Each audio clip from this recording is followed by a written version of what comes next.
Verehrter Herr Bürgermeister Frank, Mr. Frank, mayors, ladies and gentlemen, representatives of the municipalities of Europe and the European Union, and partners across the European continent. I'm pleased with a good start, a good working day, and with your turnout. With the significant consensus that you've demonstrated today and over the next few days. The Covenant of Mayors is 5 years old. It will soon have 5,000 members, 5,000 mayors that have signed up. And I think it's an important contribution towards our goal of creating a European energy policy and a European climate protection strategy in parallel. Perhaps I could concentrate on 2 issues that are of importance to me. Firstly, where do we go in terms of our work over the next decade? If you do look at energy, which is what I'm responsible for, and you look at generation, storage, energy efficiency, transport, no sector is so long-term in its outlook as the energy sector. Investors need security in terms of planning over 30, 40, 50 years. If you invest in building stock, 20 years is necessary in order to see a return on your investment through more effective electricity and heating. If you're building a pipeline or cabling, you need at least 30 years. If you're building a gas power station to support renewable energies, you need 20 plus X years. A coal-fueled power station, 30 plus. Nuclear energy, 50, 60, even 70 years. So the sector needs long-term security and long-term clarity. And there, at the moment, we have a lack of investment. Not enough is being invested in energy. And so the European Commission is engaged and would invite you to engage in trying to develop an energy strategy and climate protection strategy for the next decade with a raft of options and considering a whole host of issues. The 2020 goals have been a success story. We will reduce CO2 emissions by at least 20%. In other words, comparing 1990 levels with 2020 levels. We'll have 20% of renewables in our energy mix. And with the directive that's now being transposed in member states on energy efficiency, we have the foundation for enhancing energy efficiency by at least 20%. But, and I'm very pleased that you've been heavily engaged in this over many years, and I hope that you'll continue to do this for the next 7 years. But for investors, 2020 is yesterday, and 2030 is tomorrow morning. And looking at your strategies at the local level, I'm sure the same applies. Everything that you need needs a longer run-in period than just the rest of the decade. And so when you think about a European energy strategy and a European climate strategy, we in the Commission need to focus on that. If we don't have aims, then we fall back into the nation-state logic, meaning we will see fragmentation of our activities. And just think about a global climate conference, and Germany is going to go into the negotiating room with 28 participants. No one will get anything. Germany, even, my own country, wouldn't be big enough to have any impact between China, US, Russia and Indonesia. We wouldn't have any argument to force a global climate change agreement. And therefore, it's clearly in our interest to have a genuine European energy and climate policy with targets, with mandatory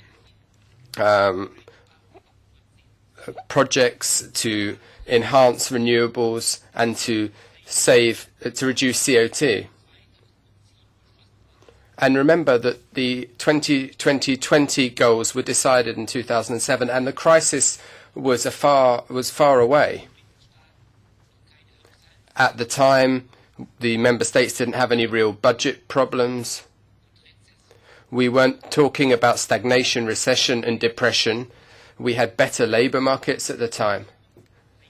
And it was a bit easier to enter into commitments at the time in 2007. But especially when times get tough, we need to ensure that this remains on our agenda, and we need to think about where we're going to go over the next decade. We believe that it is possible to finance and to achieve substantial CO2 reductions going forward. And your local authorities give us confidence. Indeed, over the last decade, you have reduced by more than 20%, and you've financed that. And you've got democratic backing in your local councils and in your regions for that. What you demonstrate is that it's possible to achieve more than a 20% cut over the next decade, that it can be financed, and that we can get majorities in our political bodies behind that. So this means that you are, if you like, a best practice example. You are a trailblazer for us. You demonstrate that we can pursue with confidence our efforts to reduce CO2 emissions. You have opened the door. And on renewable energies, we believe that a joined-up Europe is the best way forward. There are good places and bad places for wind, solar energy, biomass, and there are other regions in Europe that have storage capacity: Austria, Norway, Switzerland, the Western Balkans, elsewhere. So, in other words, if we tap into our potential, if we invest in those areas where we really have the best conditions, then we will deliver more potential, and we'll do it cheaper. And, ladies and gentlemen, be under no illusions. Affordable energy will be much more of an issue than it was 5 years ago. I'm personally concerned about energy prices within the European Union. We are paying 4 times as much for gas as consumers pay in the US. In some member states, take Germany or Denmark or Italy or Cyprus, the electricity price is more than twice as high as it is in the US. And this means that energy costs are really running up against the problem of social buy-in, causing fuel poverty. In other words, people who can't actually afford to pay for energy. That cannot be our goal. And a growing number of industrial jobs in the energy-intensive industries as they're known. This is also running into problems in terms of global competition, because our energy prices are significantly higher. So we need to have a strategy that's based on sustainability, tying in with security of supply and tying in with affordability for consumers. Sustainability, energy efficiency, renewable energies will then get long-term buy-in if the prices are affordable and the price hikes are limited, because that will also mean that we aren't losing jobs in industry. Over the coming months, I'd urge you to feed in your knowledge and your experience as we go about thinking about the right targets for the period 2020 to 2030. Just saying 30, 30, 30, I don't think would be the smartest solution. And then there's the question of financing. And in a few weeks' time, I'm assuming that we will have a decision from the Council and the Parliament over the next 7 years' budget. 7 years gives us a real benefit, which means that our programmes are long-term partners for you. And in the multi-annual financial framework, we have put more money than ever before in pots for sustainability, for energy efficiency. In my portfolio, electricity pipelines and storage facilities are being co-financed, the Connecting Europe facility. We have invested money in energy research for smart grids, for developing more modern energy solutions. Again, more money than ever before, Horizon 2020 being the EU's programme for energy research. My colleague, Commissioner Hahn, is responsible for the cohesion funds, which are very important for your regions. Again, co-financing buildings with low energy consumption. Again, a partner for you because we will help to fund. We need to clean up our buildings, to renovate our cities. And renovating existing building stock was often not thought about.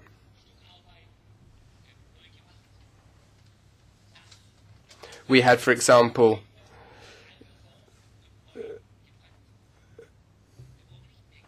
we don't need more money. It's not about more money. It's about refurbishing and renovating where you can't see, for example, under the roof, inside the walls,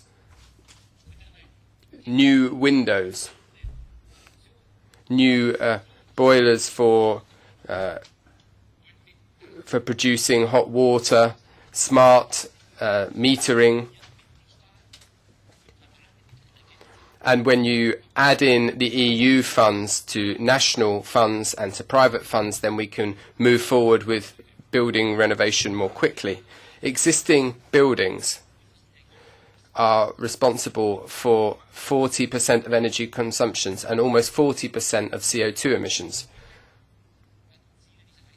Without doing something about buildings, we won't achieve our goals. So we need to renovate public and private buildings, which falls under your remit. This has to be a focus of our work over the next 7 years. In the past,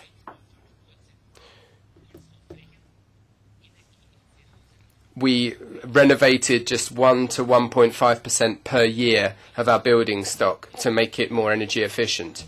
That means it will take us 70 years to finish the job. That's far too long. So I would urge you to ensure that we have an annual target of 3% building renovation per year. And if we work with the public purse to deal with hospitals and schools and municipal offices, if we manage to press forward, then the market will follow and private businesses are guaranteed to come in, which means that there are more and more opportunities for you to tap into resources at the EU level. In the future, the European Investment Bank, which cooperates closely with us, which is, if you like, a structural bank for Europe, which is on the global scale the biggest financer of energy efficiency and renewable energies. And next year, over the next years, they will have greater equity to work in our common interest. And then our Smart Cities and Communities project. With a few model cities in Europe, we want to drive forward energy developments in transport, energy and IT. joining them up, and we are going to test run the cities of tomorrow, the modern cities with innovation and the best infrastructure. We want to see what they might look like.